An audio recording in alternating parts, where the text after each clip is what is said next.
Assalamualaikum warahmatullahi wabarakatuh. Waalaikumsalam warahmatullahi wabarakatuh. Oke, selamat pagi Ibu dan Bapak dari Institut Palembang dari 1 dan dari 2. Perkenalkan, saya Rahmat Prayuda, saya adalah CGP Angkatan 7 Kota Palembang dari Institut Palembang. Nah, hari ini saya akan share session tentang modul 1.4 dari modul guru penggerak. Di sini kita akan membahas tentang budaya positif yang ada di sekolah. Oke, kita langsung saja ya Bapak Ibu ya. Untuk sharing session modul 1.4 budaya positif ini akan ada 9 tema yang akan kita bahas. Yang pertama ada paradigma belajar, yang kedua ada disiplin positif, yang ketiga adalah motivasi perilaku manusia, keempat kebutuhan dasar, kelima adalah posisi kontrol, 6 restitusi, 7 keyakinan kelas, 8 segitiga restitusi, dan 9 adalah penanganan kelas. Oke, baiklah Bapak Ibu semua, kita akan memulai dari sharing session modul 1.4. Yang pertama kita akan menuju ke paradigma belajar. Nah, kita tahu semua bahwa paradigma belajar ini berkaitan dengan kurikulum. Sedangkan Indonesia itu di tahun ini terutamanya itu akan membahas tentang kurikulum merdeka. Di mana kurikulum merdeka sendiri ada perbedaan dengan kurikulum yang pernah kita pelajari. Boleh kita lihat di mana kurikulum merdeka itu artinya merdeka belajar. Semua yang tahu ya tentang merdeka belajar ya. Dari arti katanya saja merdeka biasanya artinya bebas. Nah, di sini kita bebas belajar. Apakah semuanya bebas belajar? Apakah konteks dari bebas belajar di kurikulum merdeka itu? Nah, untuk menjelaskan itu kita akan kembali ke filosofi pendidikan yang diajarkan di Kerajaan Dewan Barat, di mana salah satu filosofinya itu adalah belajar sesuai dengan kodrat alam dan kodrat zaman. Ya, ada dua konteks yang akan kita pahami, kodrat alam dan kodrat zaman. Kalau berkaitan dari kata-katanya, kalau kodrat alam berarti berkaitan dengan alam. Apakah anak-anak belajar tentang budaya mereka, di mana mereka tinggal, bagaimana mereka memahami kondisi yang ada di sekitar mereka.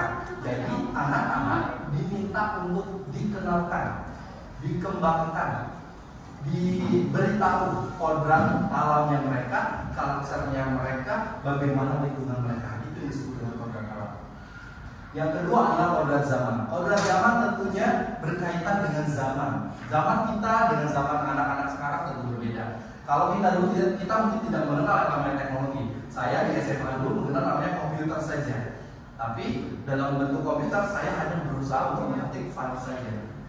Tapi sekarang dengan kodrat zaman terutama di sekolah kita sebenarnya sudah menerapkan namanya iPad Class atau digital class, di mana anak-anak mengerjakan tugasnya melalui digital.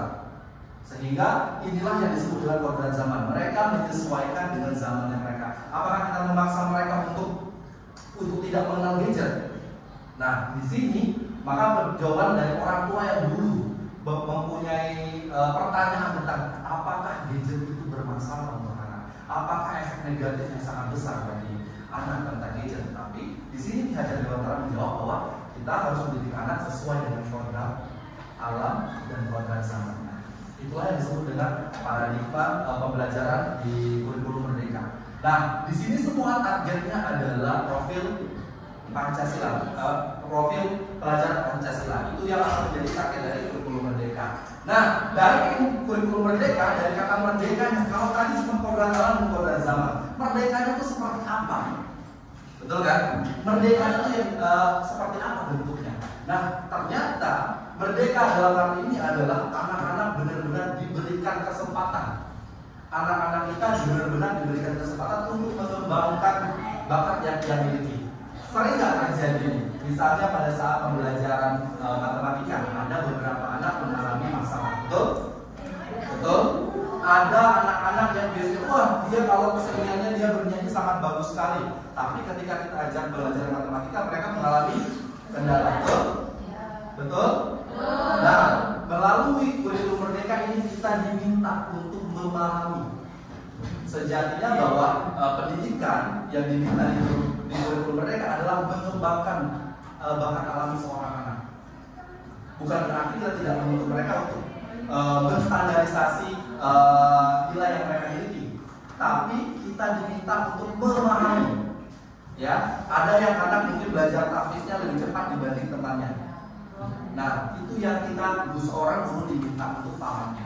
Bagaimanakah kita memahami anak ini agar dia memahami pembelajaran atau materi yang kita berikan? Mungkin kalau yang ini secara face to face, secara langsung satu kali pertemuan dia paham. Maka anak yang kedua dia tidak terlalu paham dalam satu kali pertemuan. Berarti kita harus mempunyai trik sendiri agar anak ini lebih paham dengan kita. Ya, itu yang disebut dengan kurikulum merdeka. Harus ada memahami diferensiasi di setiap anak. Oke, Bapak Ibu ya, itu adalah topik satu yang akan kita bahas tentang paradigma belajar. Yang kedua adalah disiplin positif. Oke, kita akan bahas sedikit tentang disiplin positif. Nah, disiplin positif saya akan bawa satu statement dari Dr. William Glasser, yaitu yang meluruskan miskonsepsi tentang makna kontrol. Nah, ini penting sekali buat Bapak Ibu semua yang mungkin sudah mengajar lebih dari 1-2 tahun, pasti pernah melakukan tindakan-tindakan seperti ini. Coba kita lihat yang pertama ya. Ilusi guru mengontrol murid. Pernah nggak mendengar ada statement teman kita yang bilang, oh kalau sama guru ini dia menurut, kalau sama guru ini dia tidak menurut. Sejatinya Dr. William Glasser bilang, untuk mengontrol diri itu bukanlah kemampuan dari seorang yang mengontrol, tetapi adalah orang yang dikontrol. Jadi murid di sini bukan berarti dia mengikuti perkataan kita karena kuasa kontrol kita, tetapi karena haknya dia. Dia yang memilih untuk menaati, dia yang memilih untuk dikontrol. Jadi persepsinya jangan sampai akhirnya, oh sama guru ini dia cocok, sama guru ini dia akan paham. Ya, kembali lagi bahwa kontrol itu akan munculnya dari dalam diri seseorang. Jadi ketika Bapak Ibu mungkin merasa, wah anaknya tidak mendengarkan saya, berarti dia belum mengikuti untuk mengontrol dirinya agar mengikuti instruksi dari Bapak Ibu. Oke, paham ya? Yang kedua, ilusi yang kedua adalah bahwa semua penguatan positif, efektif, dan bermanfaat. Kalau kita memberikan penguatan positif yang efektif dan itu pasti bermanfaat. Nyatanya, penguatan yang positif ini memiliki jangka waktu. Karena mungkin pada saat kita memberikan penguatan positif ini, anak-anak belum memahami akan hal tersebut. Di kemudian hari mungkin dia mendengar dari teman, oh ternyata boleh loh, ternyata kalau misalnya berjalan itu boleh juga berlari pada saat momen tertentu, tidak semuanya harus berjalan. Nah itu akan menjadi polemik dari seorang anak tersebut. Kemudian anak-anak tersebut akan tergantung. Dia merasa kalau sama guru ini kayaknya dia energinya atau semangatnya mungkin belajarnya lebih cepat. Itu kalau efek positif, ya penguatan positif yang kita berikan. Ya, jadi nanti ada kontrol sendiri bagaimana kita memberikan treatment anak-anak kita ya.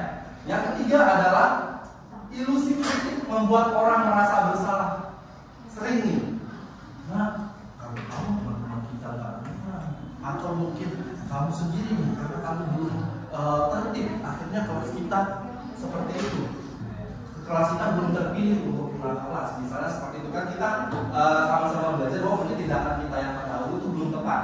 Nah di sini untuk kritik, untuk merasa bersalah itu akan adanya identitas gagal, ya identitas gagal dari gurunya yang diberikan kepada anaknya sehingga dia merasa, oh because of me, karena saya kelas ini nggak dipanggil, oh karena saya kelas ini tidak dipilih seperti itu. Nah alangkah baiknya pemberian informasi atau untuk mendidik anak tersebut digunakan dengan suara halus, bukan berarti pelan dan bahasa yang halus.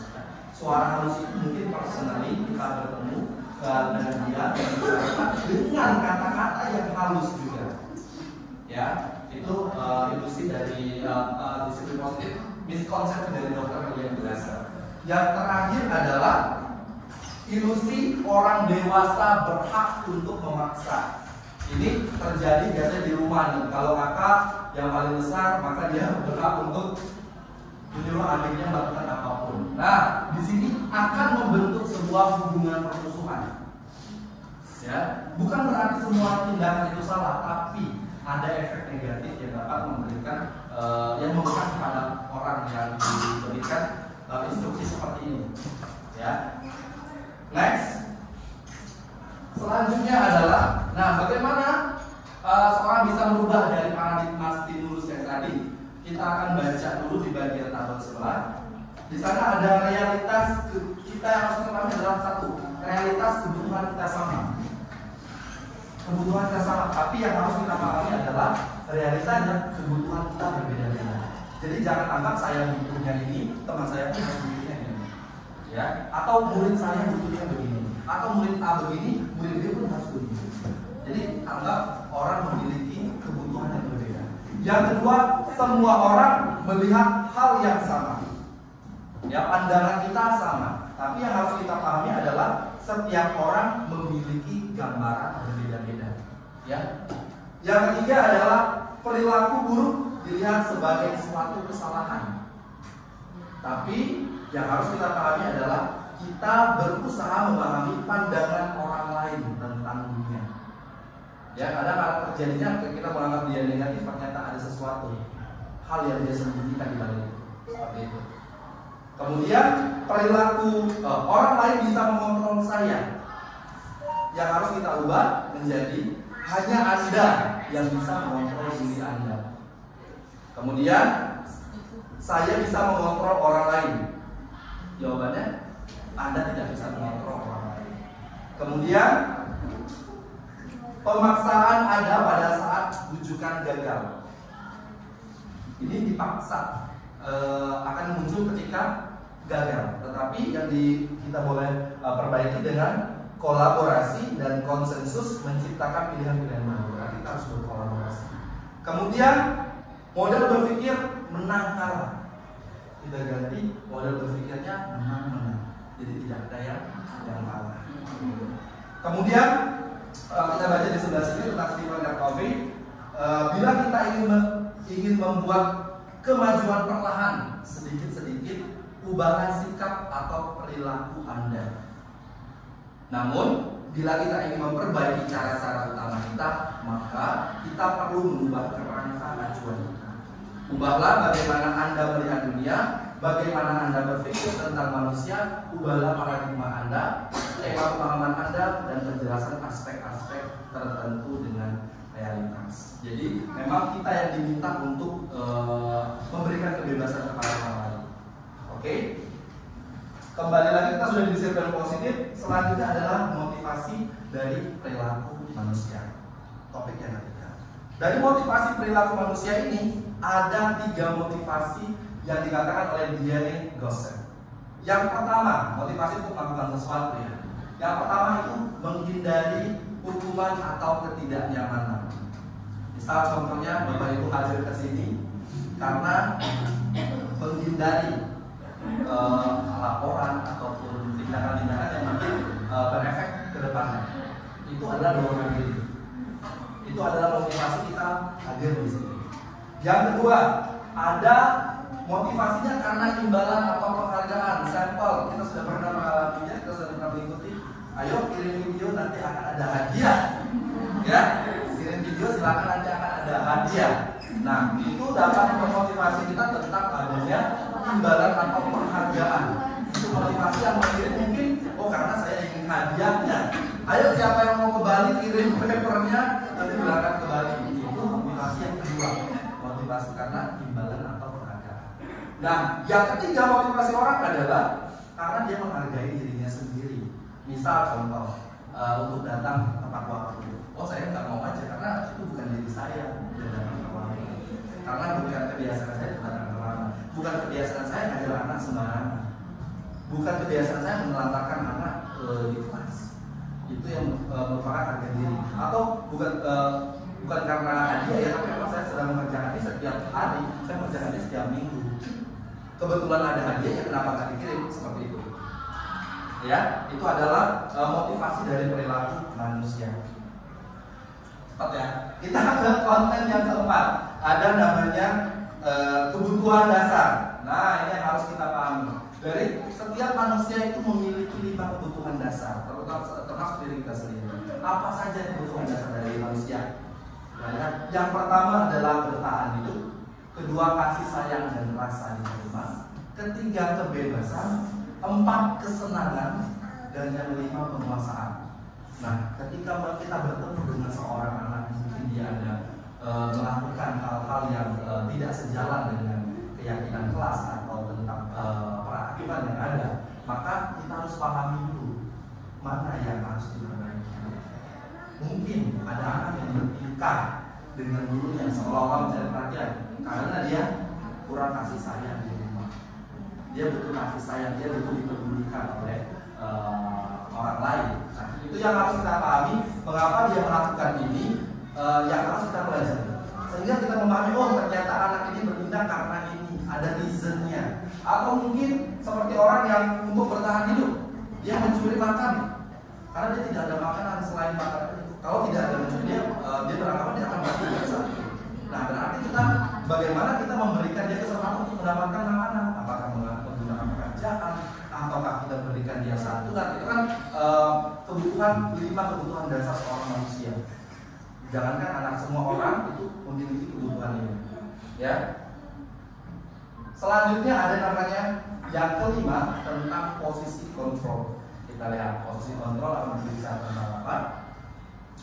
Nah, di posisi kontrol saya akan mengajak Bapak Ibu bagaimana sih yang atau apa yang pernah Bapak Ibu lakukan dengan hal ini. Anak-anak datang sekolah terlambat. Boleh dicari. Kalau apa yang bisa dilakukan ketika anak-anak waktu datang terlambat ke sekolah? Misalnya akan bertanya penyebab dia terlambat. Selanjutnya, yang sering kita lakukan nggak apa-apa. Mengurangi poin, boleh. Miss Eka, karena Eka dan Eka dia juga suka.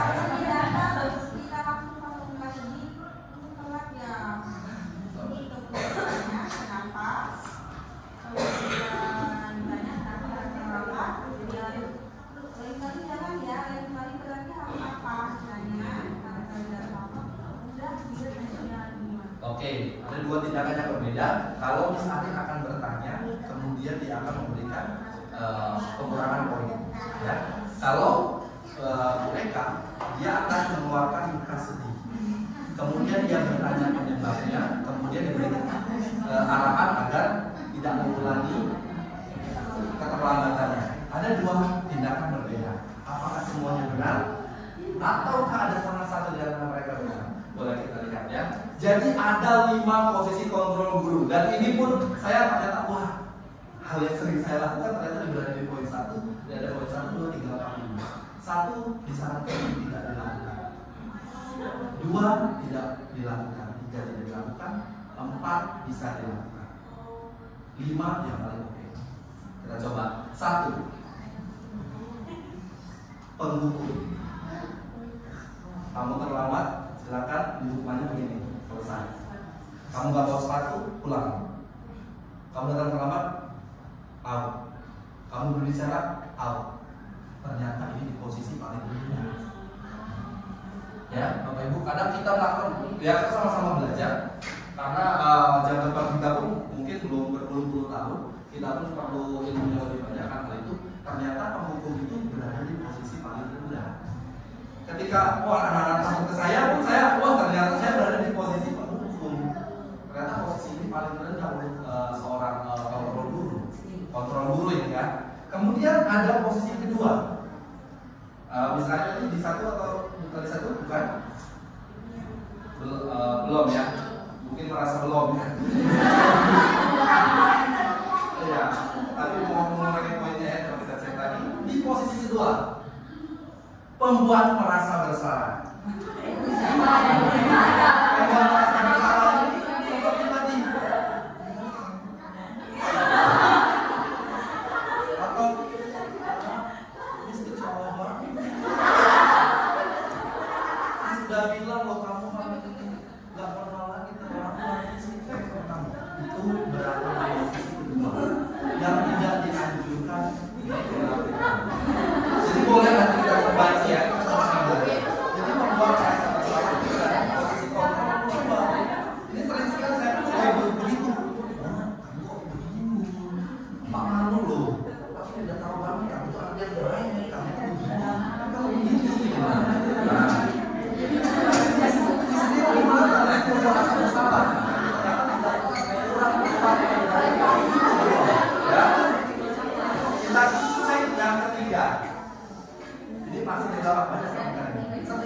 atas.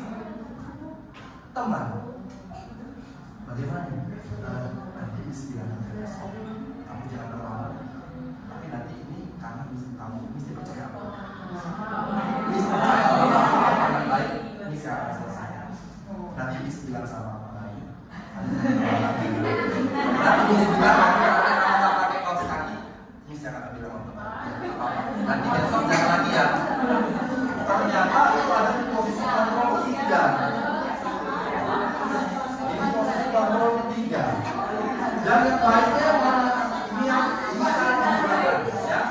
Ini yang keempat bisa digunakan dengan penantang. Caranya seperti apa? Bapak Ibu hanya menjadi orang yang mengoreksi apa yang dilakukan saya. Kakak jam berapa? Jam 7. Itu sudah terlambat atau belum ya? Terlambat. Oh, terlambat. Karena kenapa terlambatnya? Oh, karena begini. Iya kan kamu di sini waktunya kan harusnya masuknya 6.55. Kan kelihatan jam 7. Nanti telat berapa menit kan? 5 menit. Oke. Nah, karena telat segini, kakak kehilangan misalnya, kehilangan waktu ikrar bersama.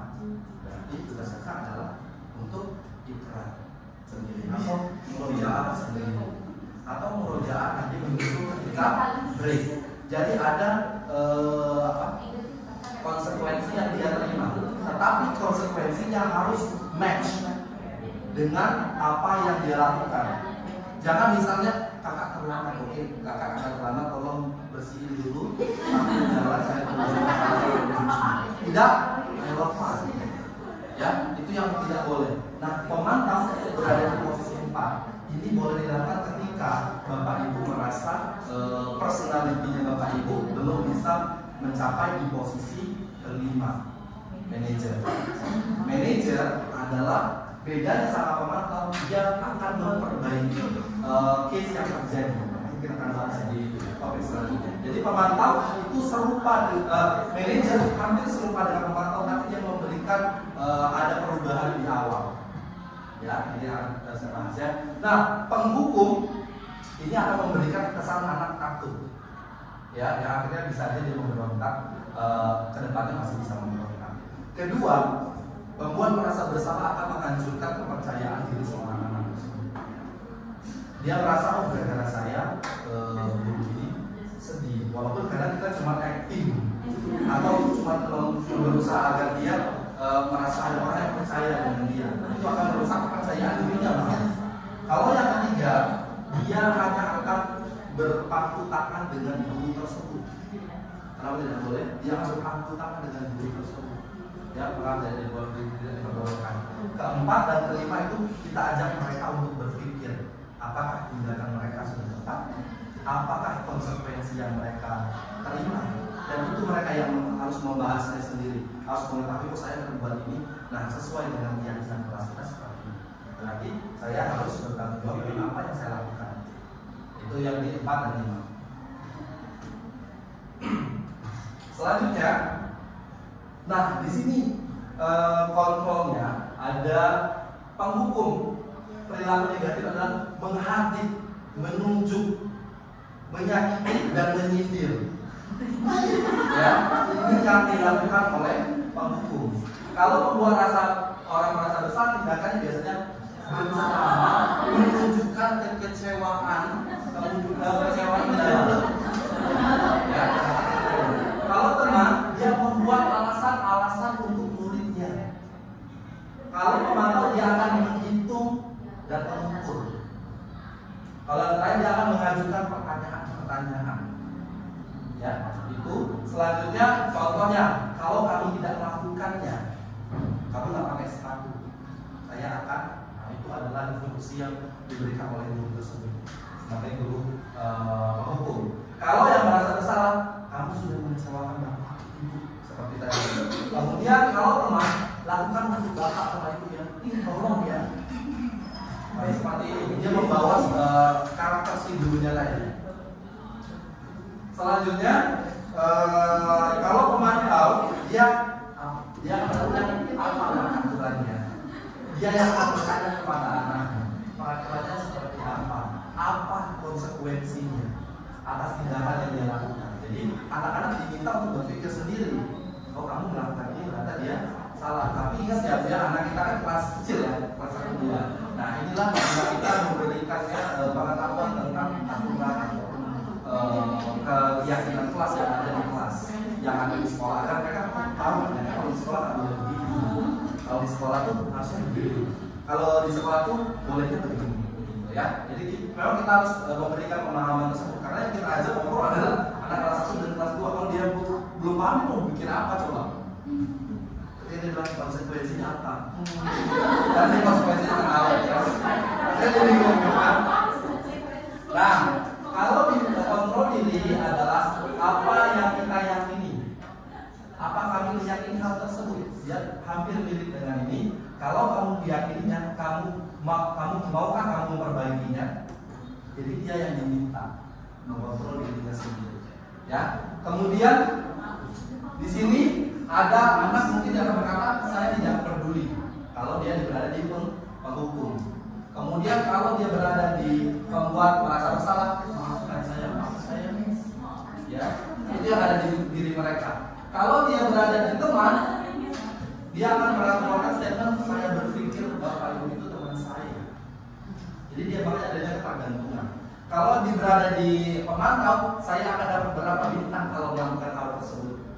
Dia sudah memiliki pemikirannya sendiri. Jika sudah melakukan hal tersebut, saya akan mendapatkan apa? Dia sudah tahu mengetahui sebab akibat yang dilakukan. Kemudian yang terakhir, bagaimana caranya agar saya bisa memperbaiki keadaan ini?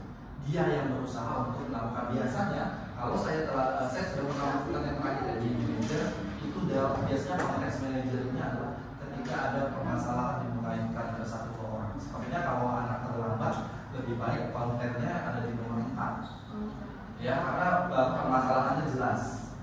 Kalau 4 menurut saya ya. Tapi ya hal-hal yang simpel kayak bisa di 4. Tapi memang yang paling oke adalah di 5. Jadi ini permasalahan yang kompleks atau boleh juga sebenarnya yang di awal. Karena cuma terlalu repot sekali ya. Ketika kita mau bertanya anak-anak bagaimana apa kesalahan kamu lakukan seperti itu kan.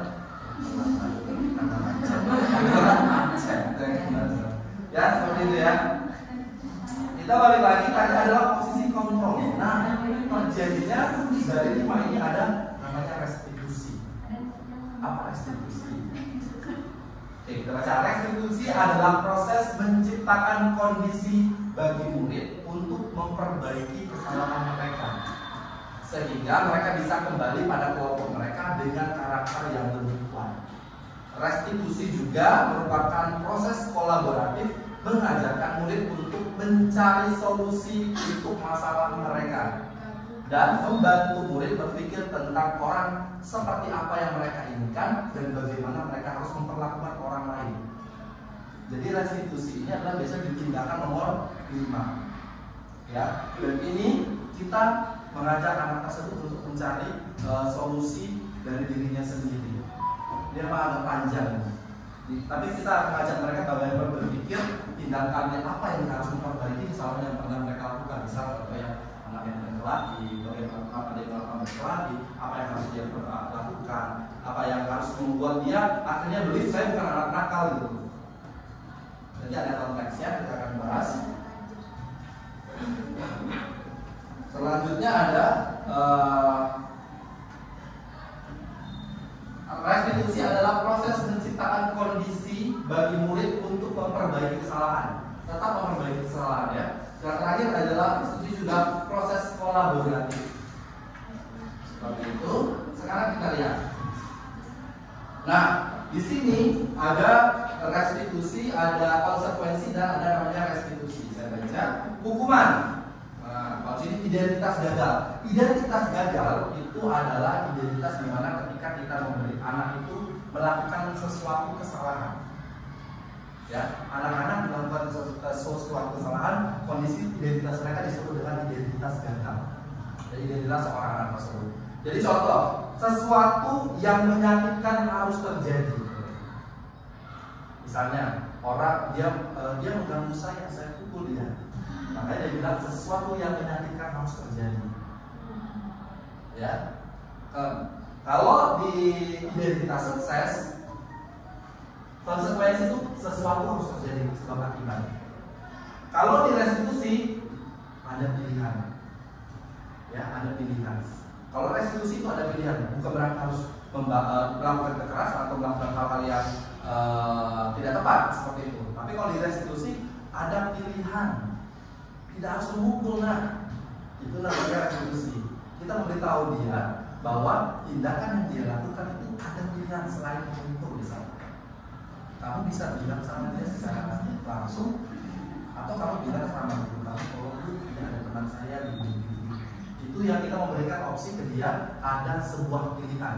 Kalau yang tadi enggak, ini harus terjadi. Dia ganggu saya pukul balik dong. Gitu. Begitu ya.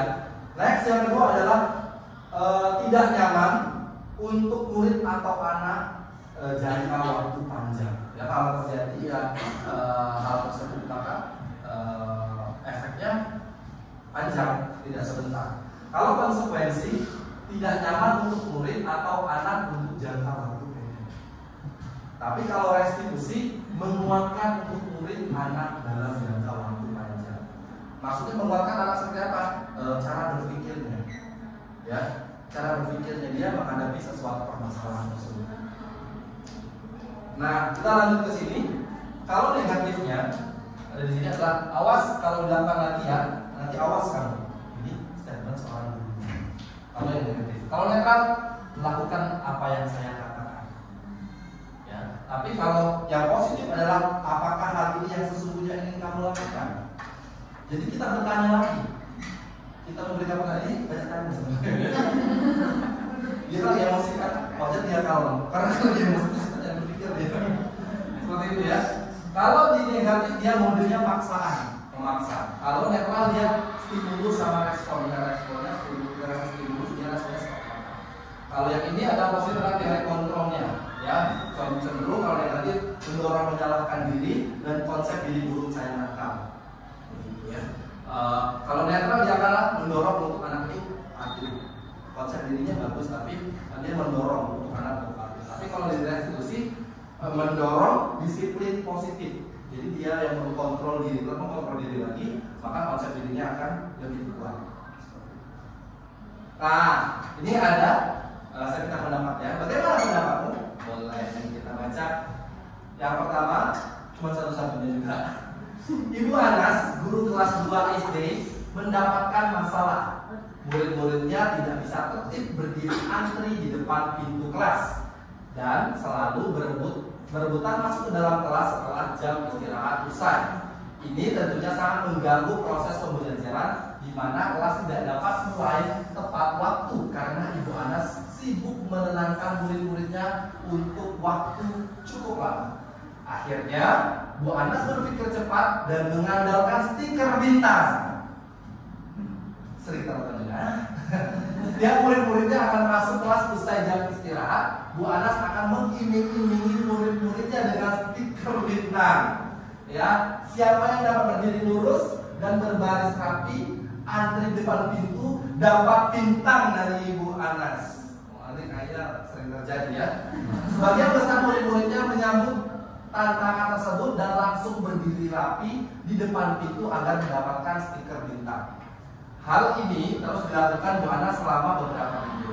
Karena cukup berhasil membuat murid-muridnya berdiri rapi antri di depan pintu.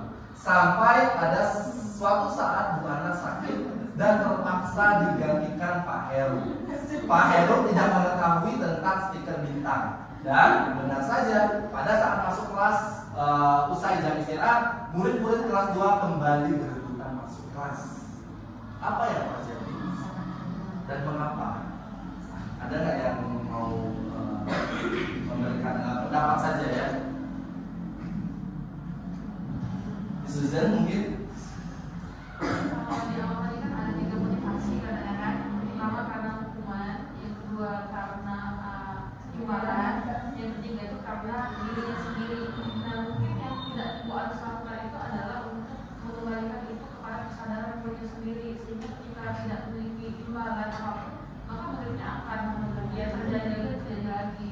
Jadi kesadaran itu yang tidak ditumbuhkan dari anak-anaknya sendiri. Misalkan kerugiannya kalau antri tidak antri apa gitu.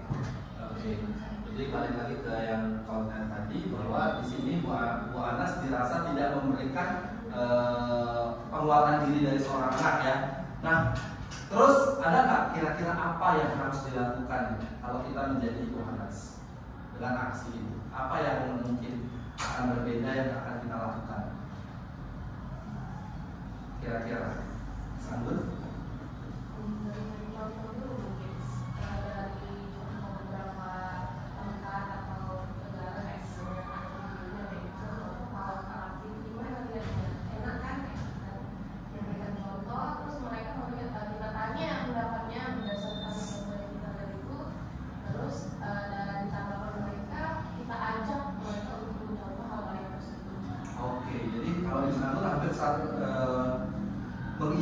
Mengiyakan sebenarnya, mengiyakan dari statementnya Miss Susan bahwa kita treat anaknya agar dia mengetahui kondisi tersebut, mengapa dia harus melakukan, mengapa dia tidak harus melakukan, ya.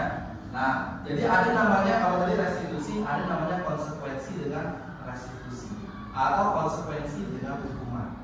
Tahu nggak konsekuensi dengan hukuman? Oke, kita akan coba ya. Kita paham apa yang disebut dengan hukuman dan apa yang disebut dengan konsekuensi. Kita akan bimbingan LMS ya. Ada questionnaire ya, kita jawab bersama-sama apa? Tidak ada ujian sih. Oke, nah di sini ada topik.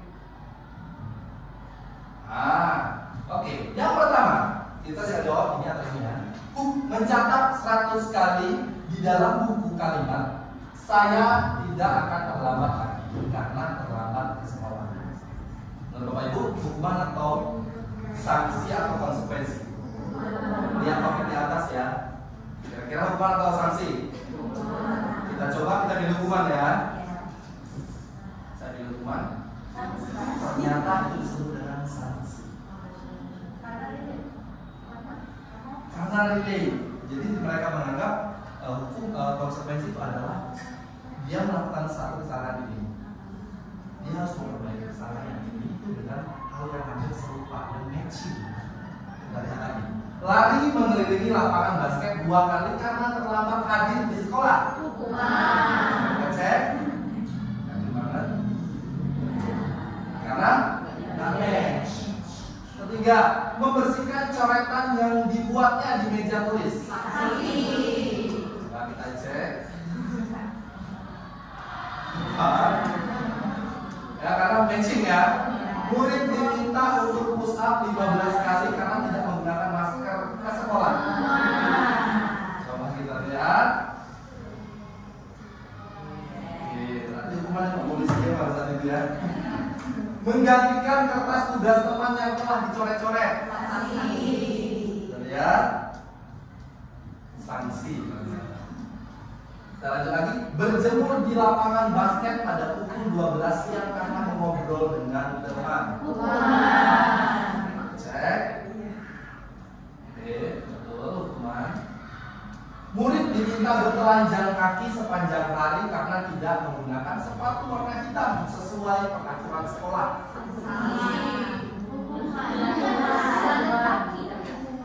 Coba kita lihat. Hukuman sanksi? Yang hukuman berapa orang? Kita coba pilih hukuman. Nah, kenapa? Karena dia memberikan efek negatif kepada anak.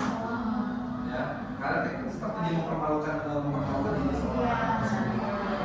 Ya. Selanjutnya, berdiri di depan kelas sambil mengangkat kaki satu karena tidak bisa menjawab pertanyaan.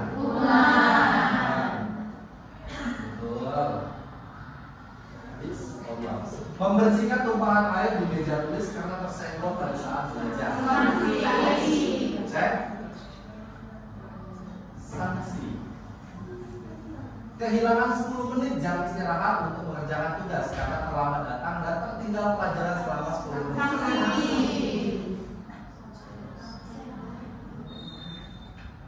Oke, sanksi.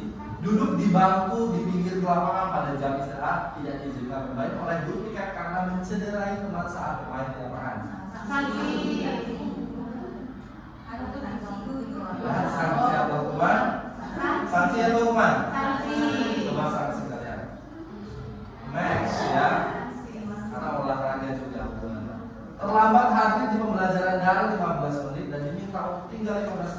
sesudah kelas selesai untuk membahas keterlibatan pembelajaran.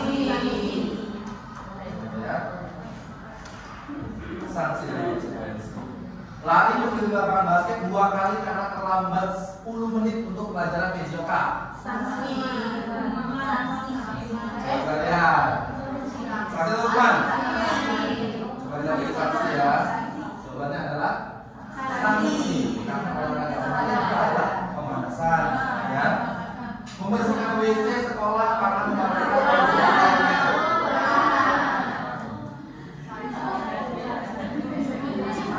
Oke, nah jadi Bapak Ibu sekarang kita mencoba untuk memahami mana yang disebut dengan hukuman, mana yang disebut dengan sanksi. Jadi ketika kita memberikan sanksi untuk anak akan cocokkan kira-kira ini relate nggak sih sama apa yang dia perbuat masalahnya? Jangan gara-gara ini berdiri atau gara-gara ini kamu keluar, gara-gara ini kamu begini. Jadi sebenarnya untuk menunjukkan bahwa anak-anak itu sebab akibatnya jelas gitu. Saya nggak begitu karena begini dan relate, ya. Next. Oke, tadi sudah sampai di restitusi. Nah, selanjutnya adalah keyakinan kelas. Apa itu keyakinan kelas? Ya, contoh sebelum kita bahas keyakinan kelas adalah masker. Orang menggunakan masker karena pada saat COVID. Untuk apa? Menghindari ketertularan dari penyakit tersebut. Kita believe nggak? Kita percaya nggak bahwa kita yakin nggak bahwa pakai masker yang kemarin itu sebenarnya salah satu tindakan untuk mengurangi penyebaran COVID. Ini disebut dengan yakin. Keyakinan kelas adalah sesuatu yang kita yakini bahwa oh ini memang menjadi dirinya kita yang mau melakukan, bukan karena aturan pemerintah. Aturan pemerintah menyarankan masker, itu aturan ya. Itu berarti kita harus mengikuti peraturan. Tapi kalau keyakinan bahwa oh kalau nggak pakai ini, aku tertular, begitu. Sama seperti motor, helm, ya. Helm untuk beberapa orang yang yakin helm itu melindungi diri dia, betul? Kita pakai helm ya karena untuk melindungi diri kita. Biar kalau kita jatuh atau kecelakaan, kepala kita terselamatkan. Tapi untuk yang orang yang tidak memahami, dia akan tetap melakukannya karena itu hanya aturan aja. Nah, tapi untuk bagi orang yang disebut dengan keyakinan adalah dia meyakini bahwa oh tindakan ini karena kalau saya tidak lakukan ini akan terjadi hal seperti ini. Itu disebut dengan keyakinan kelas. Ya. Keyakinan kelas bersifat lebih abstrak daripada peraturan. Karena kita ada aturan kelas ya, ada tata tertib apa dalam kelas kan. Nah, ini disebut dengan keyakinan, dia bukan peraturan yang mereka sebutkan. Keyakinan itu lebih abstrak dan yang lebih rinci dan konkret katanya. Keyakinan kelas berupa pernyataan universal. Kemudian keyakinan kelas senantiasa dibuat dalam bentuk positif. Keyakinan kelas hendaknya tidak terlalu banyak katanya. Kemudian sehingga mudah diingat dan dipahami oleh semua warga kelas. Keyakinan kelas sebaiknya sesuatu yang dapat diterapkan di lingkungan tersebut. Kemudian semua warga kelas hendaknya ikut berkontribusi dalam pembuatan keyakinan kelas, kegiatan curah pendapat. Kemudian bersedia meninjau kembali keyakinan kelas dari waktu ke waktu. Nah, kalau keyakinan kelas, jadi kalau kita kan ada apa nih? Ada rules of the class. Nah, kalau di sini mereka bilangnya adalah keyakinan. Bedanya kalau keyakinan di sini mereka akan menggunakan kalimat positif. Dan kita pun kadang ada yang menggunakan kalimat positif ya, menggunakan kalimat positif dan tidak terlalu banyak. Dan ini diminta. Jadi ketika Bapak Ibu memulai, Bapak Ibu harus menguatkan anak-anak dengan keyakinan kelasnya. Jadi ketika mereka melakukan kesalahan, Bapak Ibu akan mengembalikan lagi bertanya sama mereka keyakinan kelasnya seperti apa ya. Ini ada contoh keyakinan kelas. Kalau kelas 1 contoh, setiap anggota kelas perlu belajar. Itu keyakinan kelas. Misalnya ada anak yang malas ketika pada saat itu. Jadi mereka ingat lagi, nah keyakinan kelas kita apa ya? Tuh, keyakinan kita harus setiap anggota itu perlu belajar. Bukan untuk lain, tapi dia akan bilang, oh kita harus perlu belajar, kita yakin nih, kita harus perlu belajar. Yang kedua, setiap anggota kelas perlu senang. Jadi sesuatu yang positif saja yang diberikan kepada anak keyakinan mereka. Selanjutnya setiap anggota kelas perlu melakukan tugas. Berarti kalau dia tidak melakukan tugas, di sini ada keyakinan kita. Kemudian setiap anggota kelas perlu saling menghargai. Biar tidak mengganggu, menjahili atau mencuri itu dikenanya di sini keyakinan kelas. Dan terakhir, setiap anggota kelas perlu merasa aman. Nah, jadi kayak kata-kata dari keyakinan kelas ini harus kalimatnya positif dan tidak terlalu banyak. Jadi nanti mungkin next kita mungkin di 3 bulan ke depan atau mungkin di tahun ajaran baru nanti kita akan merubah dari rules of the class-nya menjadi keyakinan kelas, dan itu katanya tadi bisa dirubah selama 3 bulan. Kita udah yakin nih kita mau membuat image baru atau mungkin tidak cocok dengan keyakinan kelas anak-anak. Mana nih, ini keyakinan kelas apa kita rules of class ini semua anak diminta pendapatnya, kira-kira mereka setuju nggak dengan keyakinan kelas yang besar seperti itu ya. Kalau yang lain bisa kita sampaikan saja. Selanjutnya sama seperti yang kayak Miss Abu tadi bilang ya, waktu yang tadi permasalahannya tadi sudah Miss Susan, sebenarnya Miss Abu akan mengembalikan tadi itu keyakinan kelas. Jadi case-nya tuh dibalikkan lagi, keyakinan kelas kita seperti apa. Kalau misalnya keyakinan kelas murid Al-Azhar itu disiplin, berarti kalau dia terlambat, nah keyakinan sekolah kita apa? Murid Al-Azhar itu anak yang disiplin. Nanti mereka terangkat keyakinan kelasnya cuma begitu doang, berarti harus datang tepat waktu. Dia tidak memberikan kata-kata yang negatif. Dia mengajak anak-anak untuk hal-hal yang positif ya. Next, lanjut ke segitiga restitusi. Nah, berkaitan dengan tindakan kelima itu namanya ada segitiga restitusi. Jadi pertama adalah menstabilkan identitas, kedua validasi tindakan yang salah, ketiga adalah menanyakan keyakinan. Contoh, menstabilkan identitas. Misalnya di sini adalah setiap orang pasti pernah melakukan kesalahan. Misal, dia yang memukul temannya. Kita bilang setiap orang pasti pernah melakukan kesalahan. Kita juga bilang, kenapa kamu pukul? Kamu nakal ya? Atau kenapa kamu pukul dia? Kalian gak tahu kamu. Itu jadi kita seperti menghakimi anak tersebut. Nah di sini kita yang diminta seperti itu. Kita diminta untuk apa? Setiap orang kita benarkan dulu tindakannya. Mungkin ada reason. Makanya tadi reasonnya itu kembali lagi kepada kelima kebutuhan manusia. Mungkin dia merasa terganggu. Saya tidak suka dia mengganggu dengan suaranya dia. Berarti orang mengganggu kebutuhan dia sebagai manusia. Akhirnya dia pukul lah temannya. Nah, kalau pukul dia langsung aja solusikan. Ternyata kalau di restitusi kita diminta untuk tidak menyalahkan rasa tindakan yang dia lakukan. Tetapi kita bilang memang setiap orang pasti pernah. Atau kamu bukan satu-satunya yang pernah melakukan itu. Kalau bisa juga, misalnya begini, ya bisa jadi juga ya. Atau kita memberikan arahan bahwa sebenarnya tindakan ini tuh sering terjadi, pernah terjadi, atau bisa jadi terjadi. Tapi kita tidak membenarkan. Berarti dalam proses kita bilang ini tuh ada hal lain yang akan bisa kita lakukan selain. Mami udah izin sama aku. Terima kasih.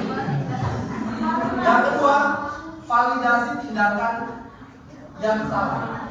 Tuh, jadi tadi kamu tentu punya alasan mengapa melakukan tadi kan?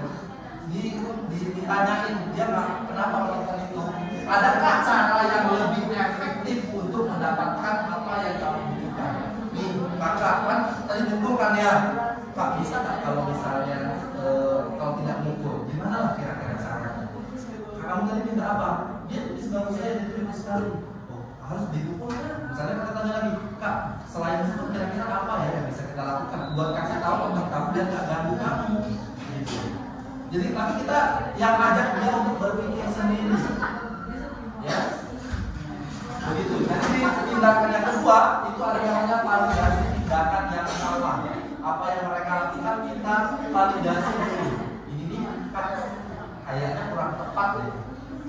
Menyembunyi barang teman itu kurang tepat ya kan? Nah itu kita divalidasi tindakannya yang salah. Yang terakhir ini adalah tindakan terakhirnya yaitu keyakinan kelas. Balik lagi kita udah lah. Karena kita ini bilangnya keyakinan, jadi hal positif. Keyakinan kita seperti apa? Kita teman-teman semua merasa aman. Kalau begini kira-kira merasa aman tidak? Enggak ya? Tergantung dari diri kita seperti itu.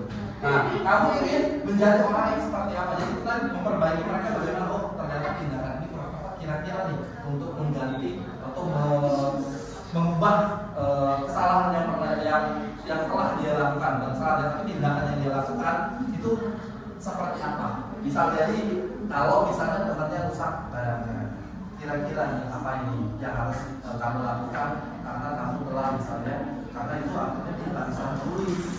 Dia akan berpikir, oh sepertinya karena saya yang tadi ini kayaknya harus mengganti. Nah itu yang tindakan harus atau mungkin dia membutuhkan sumbangan atau yang lain, ya. Jadi tindakan tersebut kita minta untuk memperbaiki tindakan yang telah dia lakukan tadi yang kurang tepat tadi. Jadi kita bertanya dia kira-kira solusinya apa nih? Oh kamu tadi misalnya menjatuhkan tuh. Karena yang tadi kan karena kamu main-main dorong-dorongan akhirnya jatuhlah air di sana tempat. Kira-kira untuk memperbaiki apa nih? Dipel, dibersihin. Berarti bagaimana? Saya akan membersihkan atau saya akan panggil mobil untuk membantu saya membersihkannya. Berarti dia mengetahui ini apa yang harus dilakukan lebih baik dari itu, ya. Jadi itu namanya restitusi. Oke, Bapak Ibu. Selanjutnya adalah penanganan kelas. Nah ini ada tindakan yang mungkin Bapak Ibu akan menaati, memahami sebelum kasih ini. Jadi kita ketika anak-anak melakukan kesalahan, kalau penghukum dia akan langsung judge pada saat itu kontrol yang pertama. Kontrol kedua tadi adalah merasa bersalah. Dia akan membuat anak itu menjadi merasa bersalah dengan kata-kata kita. Kalau kontrol ketiga adalah kita sebagai temannya, kita seperti melindungi anak tersebut. Kalau keempat kita hanya sebagai mendikte. Oh kamu salahnya ini berarti konsekuensinya apa ya? Begini ya. Oke silakan bagaimana ini silakan lakukan. Jadi kamu hanya seperti mendata. Kalau yang terakhir dia melakukan tahapan segitiga restitusi. Tanya dulu mengapa ini terjadi. Kira-kira ini tidak ada tepat atau tidak. Dan kemudian selanjutnya baru apa yang harus kamu lakukan ini. Itu kalau di bagian terakhir ya di posisi kontrol terakhir. Nah kita cek di sini ada Mario Pak siapa namanya? Pak Joko. Mario, Adi Bapak tadi dengar laporan dari guru tiket di kantin. Sepertinya kalian dalam masalah ya. Ada yang bisa Bapak bantu? Apa yang terjadi? Kemudian Mario dan Adi jawab, ya Pak, tadi pada jam istirahat pagi kami main lempar-lempar makanan di kantin. Tapi tidak sengaja malah terlempar ke meja ibu dengan kepala sekolah kita. Ketika beliau sedang berjalan di dalam ya. Terus kalian main lempar-lempar makanan di kantin kena wajah ibu Zina ketika beliau lewat. Iya Pak, dengan wajah sedikit dan luka. Adi, ada informasi yang kamu mau tambahkan? Kami tidak bermaksud melakukannya, tapi kami tidak sengaja. Apakah kalian tahu kalau kalian berada dalam masalah sekarang? Iya. Baiklah, Bapak di sini bukan untuk mencari siapa yang salah. Bapak di sini untuk mencari penyelesaian sama-sama, berpikir sama-sama tentang apa yang bisa kita lakukan untuk memperbaiki situasi ini. Kalian pasti melakukan itu ada dasarnya. Pasti seru ya melempar-lemparan makanan begitu, kata bapaknya. Seru ya melempar-lemparan? Iya Pak. Terus Pak Joko bilang, ya Bapak bisa lihat kalian merasa senang melakukannya.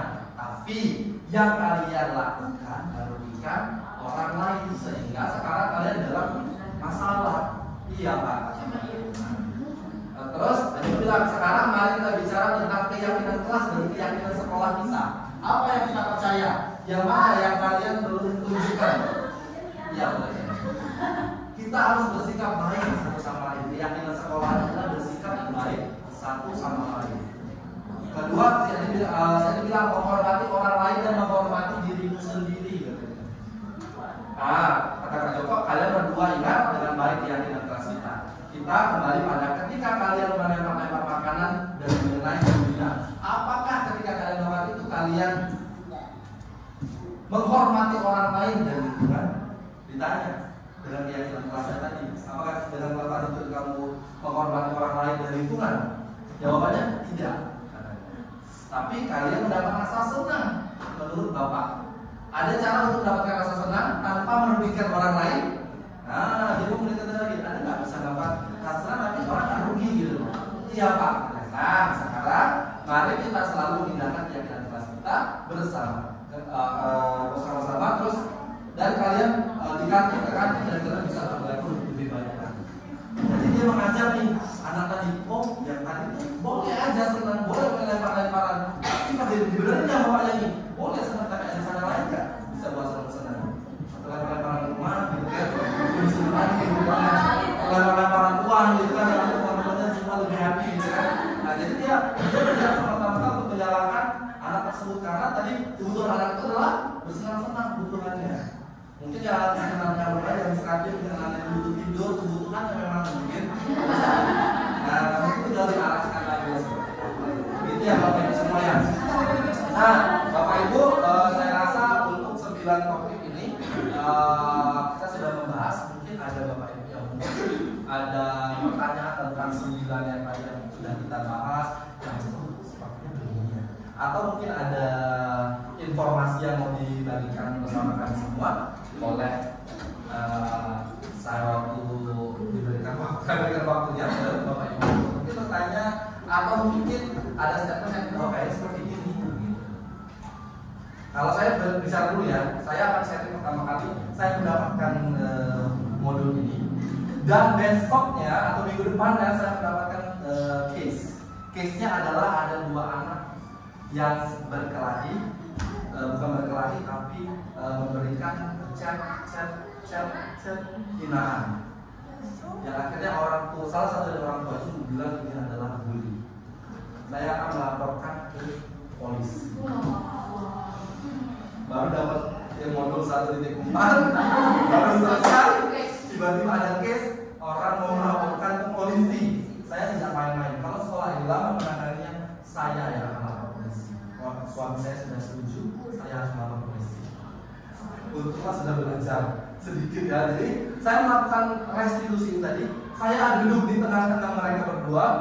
Di satu anak yang merasa yang mengirimkan chat tadi, yang bully, anak yang dirasa bully itu anak tersebut, sama satu lagi yang orang tua yang merasa dibully tapi dia menuntut anak tersebut sampai dia ke polisi. Akhirnya yang saya lakukan yang pertama adalah sesuai dengan segitiga restitusi, saya bertanya dulu mengapa dia melakukan itu. Ternyata setelah diproses dia cuma ikutan temennya karena rasa setia kawan saja. Katanya ya karena kami maunya dia ini yang dibully ini masuk ke kelompok saya karena temannya dia ini tidak baik untuk dia. Jadi dia punya teman, tapi si yang pembuli ini bilang teman itu nggak bagus untuk dia. Akhirnya teman-teman gengnya ini berdiskusi menyuruh dia untuk bilang kayak tadi. Akhirnya karena mungkin dia tidak mau berteman, maksudnya dia nggak apa-apa ini kan baik, teman ini tidak merugikan saya gitu. Akhirnya dia ini berusaha memprotek diri, ini pun karena rasa setia kawan, akhirnya dia mengeluarkan kata-kata yang tidak tepat pada saat itu, yang dirasa membawa bully. Akhirnya si orang tua yang merasa dibully tadi baru kan, oh ternyata anak itu bukan karena sesuatu hal membuli anak saya. Sebenarnya dia punya etika baik, dia itu cuma pengen berteman, dia cuma pengen menyelesaikan melindungi anak saya begitu. Dia merasa oh ternyata anak saya ini sebenarnya disenangi oleh temannya ini, tapi langkahnya yang salah. Akhirnya di situ orang tuanya mulai calm down mendengar statement anak ini, dia memang bilang ya nggak ada apa-apa, memang karena alasannya kita setia kawan aja. Dan itu pun dia adalah korban dari temannya yang menyuruh. Dia mungkin ayo perang, dia udah perang duluan nih, terus di sini. Dia sendiri yang perang, gitu loh. Karena dia jadi korban juga pak. Akhirnya respect terjadi oleh orang tua ini. Oh ternyata kasusnya seperti itu. Oke, makanya terus saya bilang kira-kira nih Kak, kalau ini ada nggak yang lebih baik? Kalau saya melakukan praktek profesional, kira-kira ada nggak yang lebih baik? Ya harusnya begini aja. Memang nggak semulus yang planning kita ya, tapi ada terus bilang, ya Pak seharusnya saya tidak berkata harusnya saya belajar dia dengan baik. Enggak seperti itu kan? Tapi kita bagaimana kita mencoba prosesnya melalui sertifikat itu kita ikut aja prosesnya. Tapi kalau dia nggak tahu, kira-kira nih Kak, kita baca sedikit. Kata-kata tadi bagus nggak ya? Kita langsung terpancing. Karena nggak mungkin seorang anak apalagi kelas sekolah dasar langsung memahami apa kata-kata saya kurang bijak. Kan tidak mungkin ya. Agak susah anak-anak sekarang berpikir karena menurut saya itu seperti budi atau seperti apa? mungkin anak-anak, jadi kita tetap pancing. Kira-kira kata-katanya sudah tepat belum ya? Nah, misalkan nih kakak mau ngajak dia berteman, ada nggak cara yang lebih baik? Memang diajar seperti itu. Akhirnya kedua belah pihak, mamanya yang melaporkan sudah kalem, dia tetap mensupport anak ini, dia malah akhirnya ini saya bilang anak kamu kalau mau belajar sama berteman nggak apa-apa, kalian temenan kok, harus jadi teman yang baik katanya. Kalian gitu dia harus yang baik, dan anak ini pun tahu oh ternyata saya nggak tahu ya dia akan berpikir seperti apa, tapi anak itu merasa oke case-nya dan dia tidak mendapatkan case yang lebih buruk dari itu, dan kita kasih tahu juga oh kalau berteman boleh aja, tapi kalau orang yang buruk itu tidak seharusnya kita lihat pada orang lain gitu ya. Sedikit sharing. Ada lagi nggak kira-kira Bapak Ibu pertanyaan atau apapun? Kalau ada, jadi kita sama-sama ya, Bapak Ibu semua, kita sama-sama ini belajar. Karena saya juga baru ketemu juga akhirnya, oh ternyata ini langkah yang bisa saya lakukan. Mungkin menurut Bapak Ibu belum terlalu tepat, tapi tidak salah untuk mencoba. Bagaimana kalau kita coba begini? Biar kita tahu dari satu kira-kira ini berjalan nggak ya sesuai dengan plan yang kita harapkan. Kemudian mungkin nanti akan ada kedepannya adalah kita akan menciptakan namanya keyakinan kelas. Jadi kita akan membuatkan hal-hal positif. Jadi kalau bisa tidak ada lagi namanya hubungan yang tidak relevan dengan anak, tapi muncullah konsekuensi yang cocok dengan sifatnya. Kemudian tidak ada lagi posisi 1, posisi 2, posisi 3. Mungkin kita akan memperbaiki dengan posisi selanjutnya, posisi sebagai pemantau ataupun manajer. Jadi kita sama-sama memerdekakan anak-anak kita dengan pola belajar juga.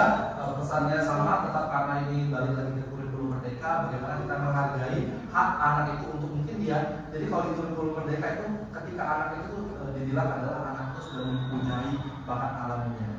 Kamu bukanlah orang yang memunculkan orang yang menciptakan bakat alaminya, tetapi kita adalah mendukung bagaimana bakat alami ini muncul dan berkembang dengan besar. Jadi kita tuh hanya sebagai istilahnya kalau tanaman kamu sudah tanam pohon mangga, kamu sudah tanam pohon mangga ini seperti pohon mangga. Maka kalau awalnya memang sudah pohon mangga yang manis, maka dia akan manis. Kamu nggak bisa kamu tanam pohon mangga kamu terima seperti padi, kamu terima seperti yang lain, maka dia akan muncul tetap karena kamu nggak bisa berharap dia akan muncul jadi padi gitu. Ini yang dianggap konsep dari kurikulum merdeka. Anak itu misalnya bakatnya di sini, dia nggak apa-apa anak di sini. Bagaimana kita menghargai mengembangkan kemampuan bakat alaminya, tapi tetap kita samain standarnya dia, percaya dirinya dia, kayak rasa nyamannya dia berada di sekolah. Jadi jangan lagi memaksakan anak, dia harus begini nih, harusnya begini. Tapi bagaimana kita memahami kalau dia nggak bisa cara begini, mungkin dia membutuhkan cara lain. Dia membutuhkan temannya untuk membantu dia. Oh dia membutuhkan masukan dari gurunya. Dia membutuhkan pertolongan dari gurunya. Dia membutuhkan waktu yang lebih lama dari temannya. Itu yang dimaksud dengan merdeka belajar. Oke, kalau tidak ada lagi, saya tutup untuk sharing kita. Terima kasih atas waktunya. Semoga ini menjadi keberkahan untuk kita bersama. Dapat kita praktikkan sehingga kita menghasilkan generasi yang baik untuk kita ke depannya ya, yang akan menjaga negara dan bangsa kita. Saya akhiri pertemuan kita, sharing time kita dengan lafaz hamdalah. Alhamdulillah.